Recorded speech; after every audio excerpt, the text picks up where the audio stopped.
দেখুন, এখন আমি আইসিডিএস স্কুলে এসেছি। এখানে আমার পুত্রা গোপীনাথ পড়াশোনা করে। এদের দেখলে সেই ছোট্টবেলার দিনের কথা মনে পড়ে। সেই ছোট্টবেলা আমরা এত কম বয়সে তখন স্কুল ছিল না, এখন এই আইসিডিএস শুরু হয়েছে। সেই আইসিডিএস পুত্রা গোপীনাথ সে এসছে বাইরের দিকে হিসু করতে। দেখুন,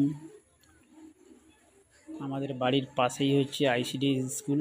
সেই স্কুল ছোট্ট ছোট্ট ছেলেরা পড়তে আসে এবং এসে তারা ওখানে স্কুলে পড়ানো হয়। তার সঙ্গে সঙ্গে গান শেখানো, নাচ শেখানো,